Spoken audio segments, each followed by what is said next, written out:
चलिए बिना किसी देरी के सीधे इस चर्चा में उतरते हैं। कला की दुनिया अक्सर प्रकृति से ही अपनी सबसे बड़ी प्रेरणा लेती है और आज का हमारा ये कलात्मक विश्लेषण एक ऐसे विषय पर केंद्रित है जो हम सब के जीवन का आधार है, पानी। वैसे जल जगत या एक्वा वर्ल्ड का मतलब सिर्फ मछलियों और महासागरों तक ही सीमित नहीं है। ये बुनियादी कला कौशल सीखने का एक बेहद शानदार और अनोखा माध्यम भी है। एक साधारण सा पानी का विचार कैसे रचनात्मकता के इतने विशाल समुद्र में बदल सकता है, आज के सफर में हम इसी की गहराई से पड़ताल करने वाले हैं। अब स्रोत सामग्री की इस एक पंक्ति को ही ले लीजिए। इस अध्याय में गोता लगाएं और अपनी कल्पनाओं को बहने दें। अपने आर्ट गॉगल्स पहने और एक अद्भुत छप-छप के साथ गोता लगाएं। इसे पढ़ते ही एक बेहद जादुई और इमर्सिव माहौल बन जाता है ना? ये साफ तौर पर बताता है कि ये सिर्फ एक साधारण पाठ नहीं, बल्कि एक पूरा अनुभव है। ये कलात्मक विचार एक ही पल में रचनात्मकता की छप-छप के साथ हमारी कल्पनाओं को उड़ान देने के लिए पूरी तरह से तैयार कर देता है।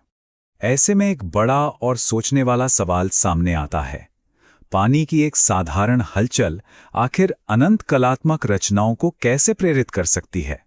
ये जानना सच में बहुत दिलचस्प है कि किसी भी कलात्मक यात्रा की शुरुआत प्रकृति की बुनियादी कार्यप्रणाली को केवल ध्यान से देखने भर से हो जाती है। पानी की बूंदें हों, उसकी लहरें हों या उसका तेज बहाव, ये सब अपने आप में एक बहुत बड़ा और खुला कैनवास हैं।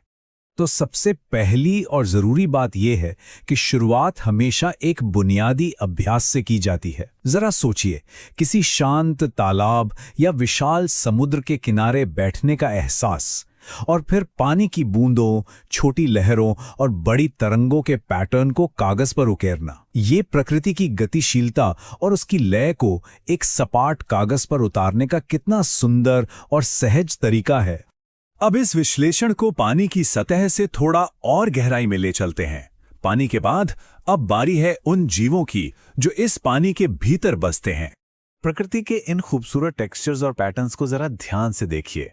ये सिर्फ समुद्री जानवरों की बाहरी रूपरेखा बनाने के बारे में नहीं है, बल्कि स्रोत सामग्री इस बात पर जोर देती है कि हम प्रकृति में मौजूद इन अनोखे डिजाइनों को करीब से देखें और अपनी कला में उन्हें शामिल करें। और मजे की बात यह है कि यह अभ्यास केवल चित्र बनाने तक सीमित नहीं रह जाता।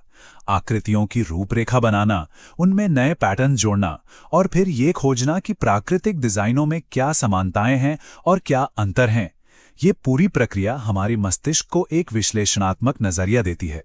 ये हमें सिर्फ देखना नहीं, बल्कि बारीकी से ऑब्जर्व करना सिखाती है। चलिए अब एक बिल्कुल अलग कॉन्सेप्ट की तरफ बढ़ते हैं, समरूपता यानी सिमेट्री। और इसे सीखने के लिए पानी की सतह से बेहतर प्राकृतिक उपकरण भला और क्या हो सकता है? यहाँ एक बहुत ही परिचित और पुरानी यादों को ताज़ा करने वाली कहानी सामने आती है। कुएं में झांकते हुए शेर वाली क्लासिक पंचतंत्र की कहानी। मिररिंग या दर्पण छवि जैसे विषय को समझाने के लिए इस कहानी का उपयोग करना एक बेहद चतुर और दिलचस्प तरीका है। एक जानी-मानी कहानी के जरिए इतने जटिल कलात्मक विचार को एकदम आसानी से समझाया जा सकता है। समरूपता के इस पूरे तंत्र को समझने के लिए जब मूल छवि की तुलना उसके पानी के प्रतिबिंब से की जाती है, तो चीजें बिल्कुल साफ हो जाती हैं। ये प्रतिबिंब बिल्कुल सटीक होता है, लेकिन एकदम उल्टा। एक सीधी छवि और उसकी उल्टी पानी की छवि की तुलना करके कलात्मक समरूपता की इस अवधारणा को बहुत ही ठोस और स्पष्ट तरीके से दिमाग में बिठाया जा सकता है। अब तक तो हम प्रकृति को बहुत करीब से देख रहे थे, लेकिन अब सख्त अवलोकन से थोड़ा दूर हटकर विशुद्ध और बेखौफ कल्पना की दुनिया में एक गहरी डुबकी लगाते हैं। ये नाम अपने आप में ही कितने शानदार और मजेदार हैं। एक शिक्षक केकड़ा, डॉक्टर मछली, शेफ कछुआ, या फिर जरा सोचिए एक मगरमच्छ जो अभिनेता हो, फैशन मॉडल ऑक्टोपस और एक वकील शार्क। जब जलीय दुनिया को हमारी आम मानवीय नौकरियों के साथ मिला दिया जाता है, तो ये रचनात्मकता की एक बिल्कुल नई चिंगारी पैदा करता है। ये सच में किसी की दिमाग को आउट ऑफ द बॉक्स सोचने पर मजबूर कर देता है। और फिर जब ये अतरंगी विचार कागज पर उतरते हैं, तो कुछ ऐसा कमाल होता है। स्टेथोस्कोप पहने हुए एक डॉक्टर मछली या फिर स्वादिष्ट खाना बनाते हुए एक शेफ कछुए की कल्पना न केवल चेहरे पर मुस्कान लाती है, बल्कि ये साबित भी करती है कि ये छोटे छोटे संकेत कितने प्रभावी ढंग से एक बेहतरीन कलाकृति में तब्दील हो सकते हैं। कल्पना की इस उड़ान के बाद अब इन मुक्त रूप से बहने वाले विचारों को एक बहुत ही अनुशासित, उच्च संरचित और पारंपरिक सांस्कृतिक कला के रूप में पिरोने का समय आ गया है। इस अंतिम चरण को समझने के लिए इसके सांस्कृतिक संदर्भ को जानना बहुत जरूरी है। कोलम मुख्य रूप से तमिलनाडु की एक बेहद सुंदर पारंपरिक कला है। इसे जमीन पर पत्थर के पाउडर, चावल के आटे या चौक की मदद से बनाया जाता है। ये एक ज्यामितीय और बहुत ही सटीक कला का रूप है जो सदियों से चला रहा है।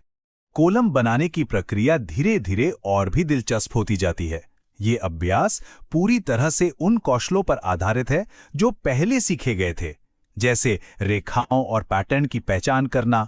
शुरुआत सिर्फ कुछ बिंदुओं और रेखाओं से होती है, फिर निरीक्षण, पैटर्न जोड़ना और अंत में रंग भरना। इन सब के सटीक उपयोग से मछली या सांप जैसी बेहद जटिल आकृतियां बड़ी आसानी से उभरकर सामने आ जाती हैं। लेकिन कोलम की यह प्रक्रिया सिर्फ एक सपाट कागज तक ही सीमित नहीं रहती। 2D तल से बाहर निकलकर भौतिक स्थान में प्रवेश करना इसे और भी खास बनाता है। रंगीन धागों या रस्सियों का उपयोग करके इस कला को एक स्पर्शनीय यानी छूकर महसूस की जाने वाली आकर्षक रचना में बदलना एक बेहद अद्भुत कदम है। और इस पूरी कलात्मक यात्रा की सबसे खूबसूरत बात क्या है? इसका सामुदायिक पहलू। ये संदेश एक बहुत ही शक्तिशाली अनुस्मारक है कि कला केवल अकेले बैठकर करने वाला काम नहीं है।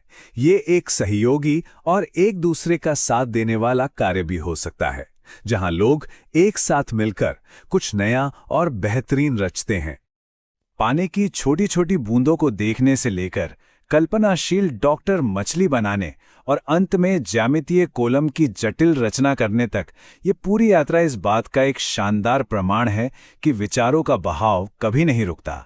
तो अब सवाल यह है कि जल जगत की ये शक्तिशाली धाराएं अगले खाली कैनवास को किस तरह का आकार देंगी? क्या हम सब अपनी खुद की एक नई रचनात्मक डुबकी लगाने के लिए तैयार हैं? इसी विचार के साथ हम आज के इस विश्लेषण को यहीं विराम देते हैं। कुछ नया सीखते रहिए और अपनी कल्पनाओं को बहने दीजिए।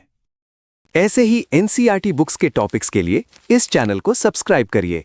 साथ में इस वीडियो को लाइक करें और आपके दोस्तों के साथ शेयर करिए, जिससे वो भी इस सब्जेक्ट में आप जैसे अच्छे मार्क्स पा सकें।